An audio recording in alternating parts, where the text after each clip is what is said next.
institucioni ka që ditën e shtunë, mas dite që e ndjek nga afër situatën. Ne kemi bërë thirrje palës shtetërore që ta gjykojë çështjen me qetësi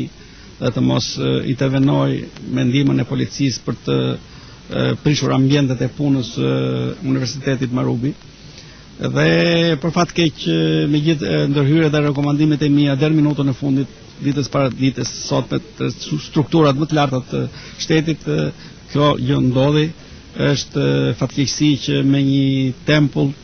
të kulturës shqiptare siç është kjo akademi ndodh kjo.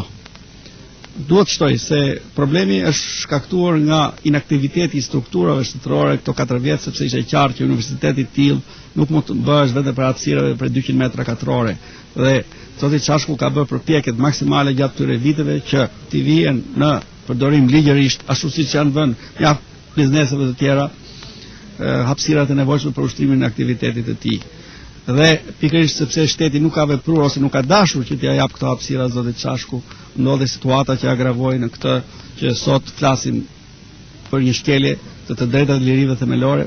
flasim për një dhunë shtetërore ndaj një akademie universitare,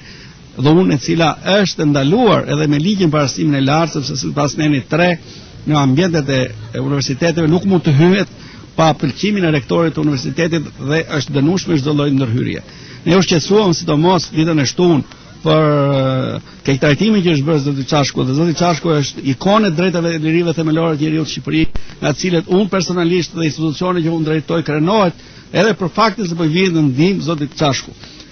Pavarësisht se unë nuk e paragjykoj çështjen, por nuk e vë diskutim që ndoj zoti Çashku ditën e shtunë është përdorur dhunë, sepse ky njeri ka shkuar në spital dhe ka marrë mjekime për të. Ajo dhunë mund të ketë qenë kamufluar, por kjo është e pafalshme dhe ne do ta ndjekim çështjen deri në fund sipas procedurave të avokatit të popullit. I bëj thirrje dhe një herë qeverisë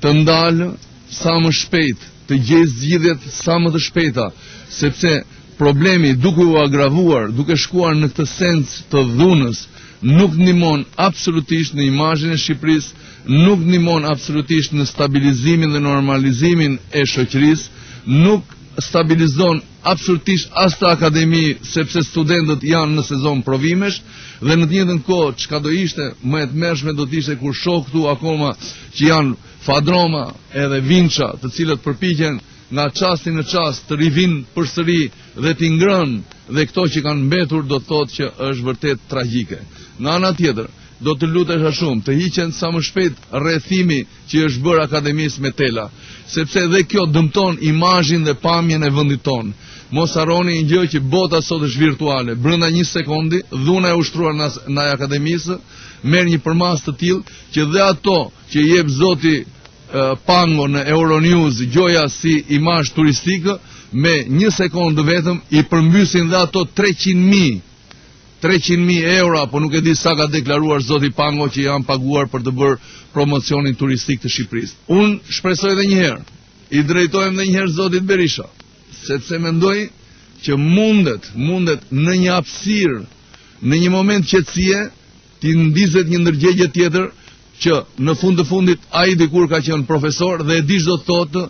për një profesor dhe studentët dhe akademin dhe universitetin të sensibilizohet përmes shtypjes e dhunës, një shoqëri e tërë që shef në ekran se si po veprojnë forcat policore ndaj studentëve apo ndaj profesorëve.